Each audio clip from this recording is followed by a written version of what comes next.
টাঙ্গাইলের জনগণের কাছে যে প্রতিশ্রুতি দিয়েছি, সন্ত্রাস মুক্ত, মাদক মুক্ত, কিশোর গ্যাং মুক্ত, চাঁদাবাজ মুক্ত টাঙ্গাইল গড়ে তুলব। উন্নয়নের ক্ষেত্রে যে প্রতিশ্রুতি আমার রয়েছে, এই চর অঞ্চলের যমুনার বেড়িবাঁধ এবং সামগ্রিকভাবে এই টাঙ্গাইলকে স্ব এলাকার মুরব্বীদের সাথে কথা বলে সর্বোচ্চ উন্নয়ন করব।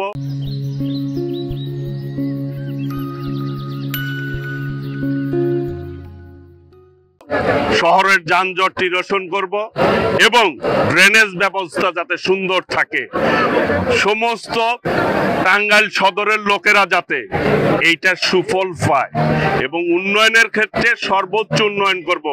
ঢাকার পাশে জেলা টাঙ্গাইল, এই জেলার যে উন্নয়ন হওয়ার কথা বিগত দিনে হয়নি, সেই জায়গা থেকে আমি এই টাঙ্গাইলকে পরিবর্তন করে একটি আধুনিক টাঙ্গাইলের রূপ দিব ইনশাল্লাহ। সেই ক্ষেত্রে আপনি তো জাতীয় নেতা, আপনি হলে পরে আমরা প্রত্যাশা করি যে আপনি একটি আরো উচ্চ শিখরে পৌঁছাবেন।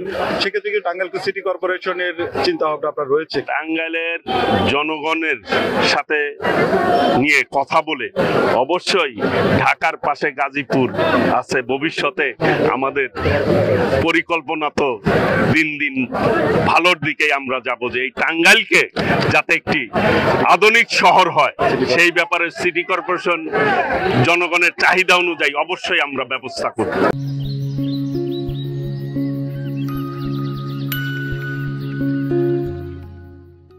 আর দোয়া মাহফিল সম্পর্কে একটু যদি দোয়া দেশনেত্রী বেগম খালেদা জিয়ার জন্য প্রত্যেকটি ইউনিয়নে, আজকে কাতল ইউনিয়নে আমরা দোয়া মাহফিল করলাম।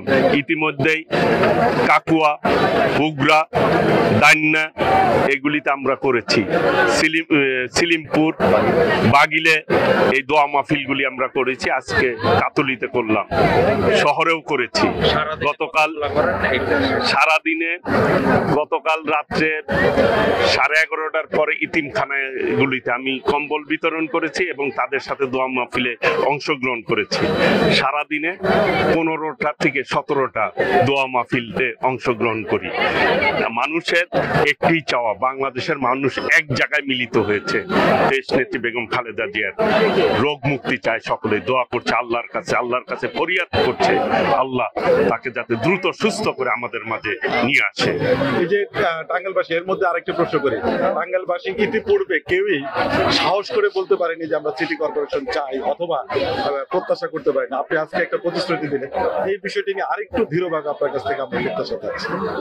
অবশ্যই আমি ইতিপূর্বে অনেকগুলি মিটিং এ বলেছি, ঢাকার পাশে টাঙ্গাইল, এর মাঝখানে গাজীপুর।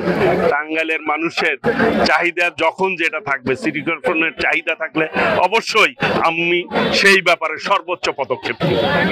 আচ্ছা ভাই, লাস্ট একটা প্রশ্ন, আজকে তো তফসিল হবে, নির্বাচন লেভেল ফিল্ড কিভাবে মনে করছেন? আমরা নির্বাচনকে স্বাগত জানাই, তফসিলকেও স্বাগত জানাচ্ছি। আগামী দিনে জনগণ তাদের সরকার বেছে নিবে, যেটি দেশনায়ক তারেক রহমান বলেছে, ভোট দিব ধানের শীষে, দেশ গড়ব মিলেমিশে।